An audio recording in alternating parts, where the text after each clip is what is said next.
I've been one of the privacy hawks on this committee. And the whole debate over the USA Freedom Act was whether the NSA should go to court and get some type of an order or a warrant specifically naming the person or persons whose data is requested. Here, the FBI, has done that. Now, in your prepared testimony, you said that questions about encryption should be decided by Congress rather than through a warrant based on a 220-year-old statute. I'd point out to you the Bill of Rights is about of the same age. Now, the FBI is attempting to enforce a lawful court order. Apple has every right to challenge that order, as you have done.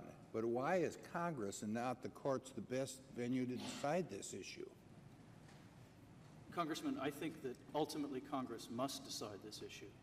So I'm completely in support of the position that you're articulating.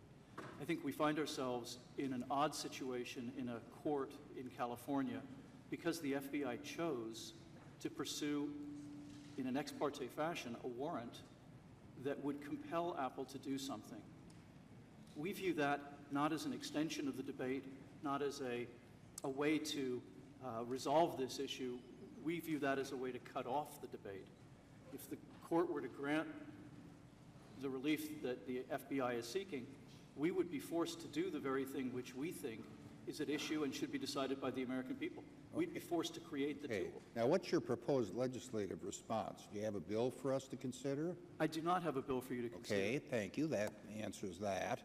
Now, the FBI has provided some fairly specific policy proposals to ensure that law enforcement can access encrypted data with a warrant. What policy proposal would Apple support? You don't like what the FBI said. What's your specific response?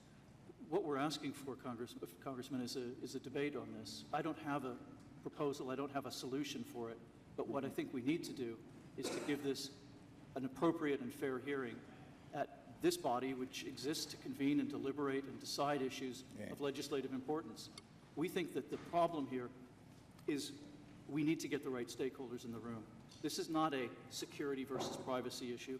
This is a security versus security issue, and that balance should be struck, we think, by Congress. Well, let me make this observation. Having dealt with the fallout of the Snowden revelations and the drafting and garnering support of the USA Freedom Act, I can tell you I don't think you're going to like what comes out of Congress.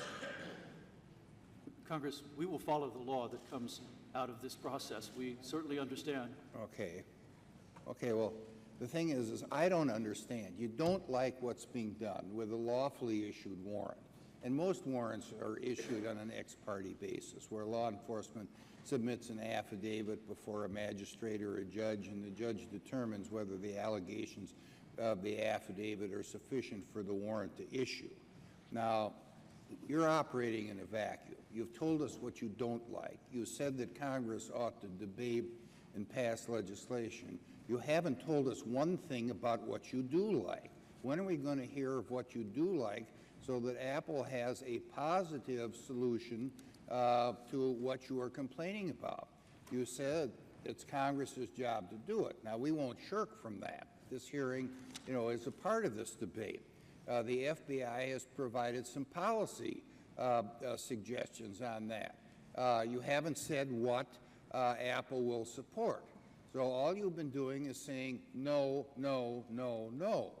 Now, our job in Congress, honestly, as we did with the Freedom Act and as we are doing with the Electronic Communications Privacy Act update, is to balance our belief that there should be privacy for people who are not guilty or suspected of terrorist activity, and that there should be judicial process, which there has been in this case.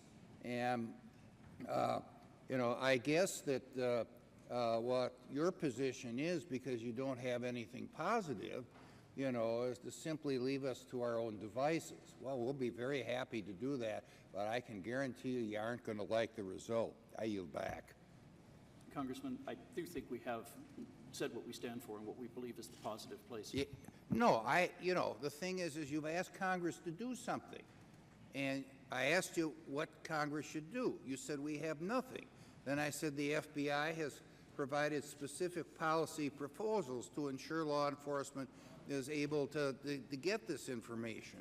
Now, here we're talking about the iPhone of a dead terrorist that was not owned by the terrorist, but was owned by San Bernardino County.